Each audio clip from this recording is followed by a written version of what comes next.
Inna lillahi wa inna ilayhi raji'un. No doubt about it, we belong to Allah. No doubt about it, we belong to Allah. Wa inna ilayhi raji'un. And no doubt about it, we are only going to be returned to Him. Meaning we are going to be returned to our owner. Why is this statement important when something difficult happens? We have to think about the hikmah of why when the difficult thing comes, why do we say inna lillahi wa inna ilayhi raji'un? When you hear about some bad news on the phone, why is it the first time, the moment you say inna lillahi wa inna ilayhi raji'un, first of all understand that if you do that, there's a real gift in it for you. In the Quran, there's a gift in it for you. First I want to share this gift with you. You know what that gift is? In this ayah, Allah Azza wa Jal, in the ayah before, when I told you He commanded to congratulate the believers, Al-Amr fil Mufrad, La wabashiru as-sabirin. Qal wabashir as-sabirin fil Mufrad. It's singular. Congratulate the ones who have sabr. And that congratulations is singular. When Allah commands in the singular, it is actually a direct amr, direct command to Nabiullah sallallahu alayhi wa sallam. Meaning Rasulullah sallallahu alayhi wa sallam, from his mouth is supposed to congratulate those who have sabr.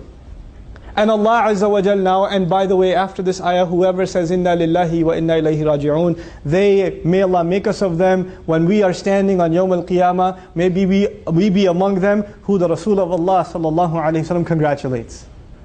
Because this ayah is about the Rasul congratulating anybody who does this, alayhi salatu wassalam. And we want to earn his congratulations.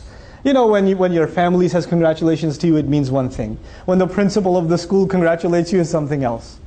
When the dean of the school congratulates you at the inaugural ceremony, it's something else. When Rasulullah sallallahu alayhi wasallam will congratulate as-sabirin, and Allah has commanded him to do so, then we want to be from these people. That's the gift in this ayah.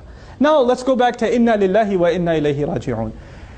Let's give some examples. I know some of your problems may be much bigger than what I can give in my limited imagination. So you have to think about yourself as I give these examples.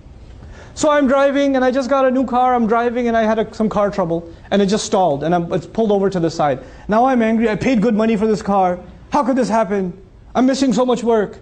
Stuck here in the middle of the heat, the heater's not, the AC's not even working and it's sunny and all of this stuff. I'm thinking all of this stuff. First thing I think to myself, as a believer, Inna lillahi wa inna ilayhi raji'un. Why? Because I remind myself, I'm angry at this car because I own it. I own it. I am the owner. But I'm reminding myself, actually, I own nothing. I myself am owned. Allah owns me. I no doubt belong to Allah. How can I complain about anything? Because I'm not an owner of anything. You see, people get mad when they're entitled. When it was your turn, you deserved it. When it was your phone, your phone's not working, your car's not working, the lights aren't turning on. When you deserve something, then you get angry when you don't get it. But in the ayah, inna lillah, you first acknowledge, I deserve nothing. I belong to Allah. Allah deserves, I don't deserve. It puts things at ease. Everything you get in this life is then a gift. It's not something you earned, it's a gift. So when you don't have it, then you realize, well, it wasn't mine anyway. It wasn't mine anyway. We take our hands for granted, we take our eyes for granted, we take our nose for granted, we take our tongue for granted. The fact that I'm standing here speaking before you, I take the fact that I can speak to you for granted. But this tongue, it doesn't belong to me. I didn't pay for it. It belongs to Allah. So when it starts stuttering, inna lillah. Inna lillah. And the second part of this problem, how Allah gives solutions in our faith. The wisdom of the statements Allah gave us when difficulty comes. The second statement is, wa inna ilayhi raji'un. No doubt about it, to Him alone we're going to be returning. Why is that important? Because whatever problem you're having right now isn't permanent. Whatever problem you're having isn't permanent. Whether it's money problems or health problems or family problems, or it's emotional problems or physical problems, it doesn't matter. None of them are permanent. You know why? Because you and I are not permanent. Even you and I aren't permanent. How can our problems be permanent? We have to be returned to Allah ourselves. This problem is nothing. Forget this problem. I will leave. Not only will this problem not be around, I won't be around. I will be returned back to Allah. Things are put in perspective.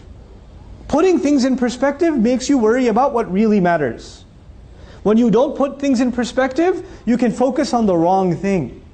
My teacher used to always give the example, if you're standing in a building and the building is on fire, and you're in that building, and you're debating which color should we paint this wall. I think blue goes better with the gray. Guy, the building's on fire. You need some water first. Take the fire out, get out of the building. There are priorities, you understand? When you understand the bigger picture, there's a larger problem, and the larger problem is we haven't acknowledged that we belong to Allah. Maybe sometimes you and I go through difficulty just so Allah can put it back in your heart that you and I belong to Allah. Maybe you and I are going through some challenges just so Allah would give us the gift that we would be able to not just say with our tongue, but say with our heart, Inna ilayhi raji'un. That's a gift in and of itself. And that is, if we can internalize that, that makes sabr easy. And if you and I can have sabr, Allahumma ja'alna min as-sabirin. If we can have sabr, then the congratulations of the Rasul sallallahu alayhi wa sallam is for us.